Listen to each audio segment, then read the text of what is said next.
Sorry about it, Liv. No, no, no. All right, so Liv, with all that in mind, have you ever been the family backyard wrestling champion? Oh, no, I have not been the family backyard wrestling champion. Maybe the WWE action figure champion. Liv, what was it like growing up? And talk a little bit about your family and just that type of getting you into this wrestling craze. Oh, okay. So I grew up with a really big family. I had 4 older brothers. I had an older sister, a younger sister that came a couple years after me. And my father was really big into wrestling. He, of course, passed before I was born, so I wasn't able to, be there with the family and, witness this. But my brothers say that, whenever wrestling came on, no one was allowed to talk. It was just like a big event where everyone just sat and watched, and it was just like a thing that was religiously done. And like I said, unfortunately, he did pass before I was born, but my brothers, it just stuck with them. They loved wrestling. So when I was, about in kindergarten, I was like 4 or 5, I started getting into wrestling, and it was just, we immersed ourselves, and I fell in love with it. It was just everything to us. It was great.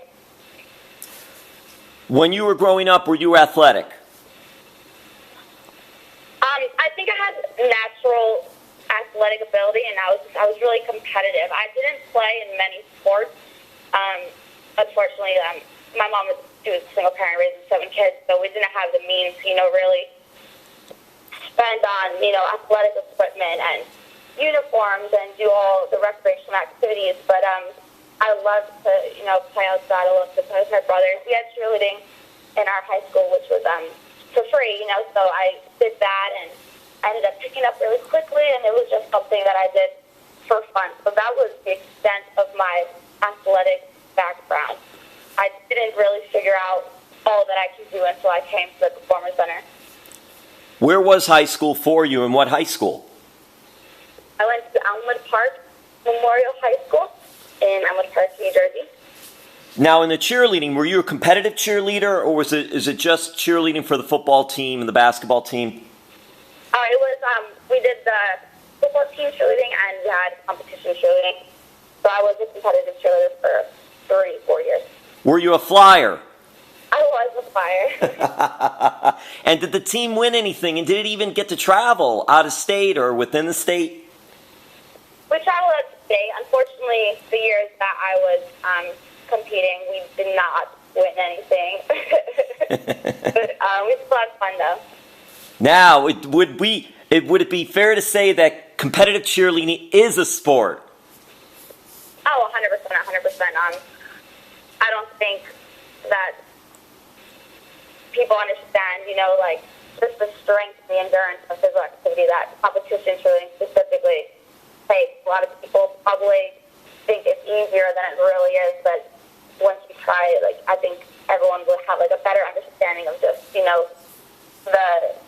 the hard work and the practice that it takes. Now, being a little bit humble and trying to get past that just a little bit, would you say that now you're one of the most famous people to come from your high school?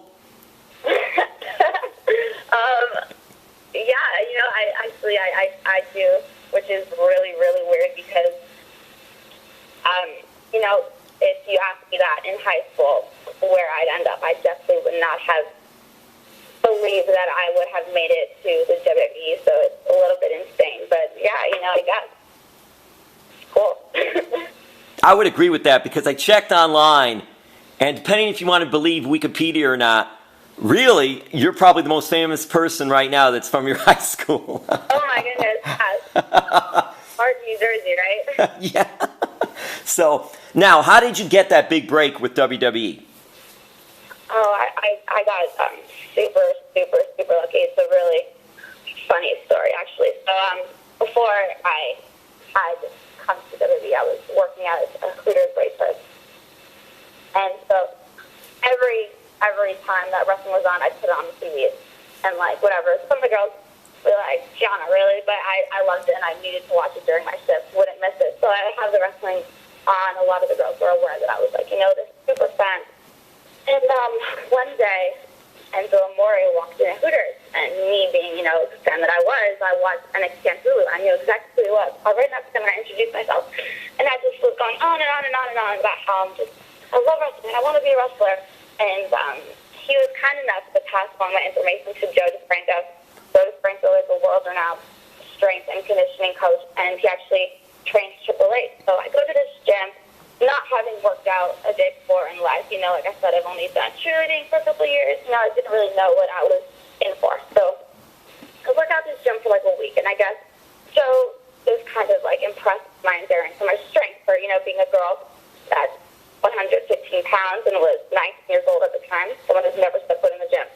And he passed along my information to Kenyon Seaman and Triple H, and they flew me in for a tryout about 6 months later. So it was all just happened very quickly. It was just, I feel like I was in the right place at the right time, and it was a blessing. It was just kind of overnight. It was amazing.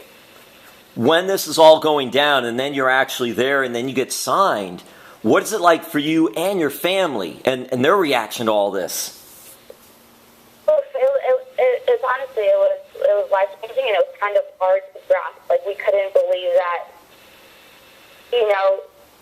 me, who grew up watching wrestling, and, just our circumstances, we had, like, a very hard life growing up. Our family was a bit dysfunctional, and we couldn't believe that one of us made it to WWE. I actually, when I got the phone call, I was getting ready for a shift at Hooters, and my brother was there, and they told me that they wanted to offer me a contract, and I just bursted out crying, and my brother knew right away that, they were interested in signing me. So it was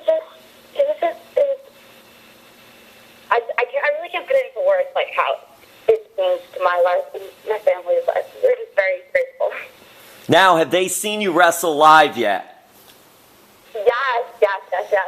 So, we had a show at the Madison Square Garden Theater back about last year, and I got everyone tickets, and they were so loud, and they just were calling me Gianna. Like, they're like not calling me Les. They're like, Gianna, go Gianna. They're just cheering for me, and it was just a very surreal moment that, like, my brothers and my sisters and my mom were front row watching me achieve my dreams, and just I felt honored that I was able to, do that for them. They're very, very proud of me. Liv, what can you say about the WWE Performance Center and just coming into this whole experience right from the beginning, green, and learning from the staff, the incredible staff that's there? Yes, I took my very first bump in the WWE Performance Center rings. It was very overwhelming. Like I said, I didn't know what I was in for. Not coming from this business, not having any family from this business. I just had a very open mind, and I was ready to just take things head on. The Performance Center it's more than anything that I think someone that's aspiring to make it in the wrestling business can ask for. We have about like 5 different rings. We have a crash padded ring where we can try like high flying moves. We have slow-mo classes where we can work on our presentation skills, and the staff couldn't be better between the athletic trainer, the medical trainers, and just our coaching staff. It's literally like wrestling heaven. Like I said, I was not able to figure out what I was physically capable of until I stepped foot in the Performance Center. I find out more about myself every single day that I'm there, and we're just constantly learning so much. I'm definitely a better person since I've been in the WWE.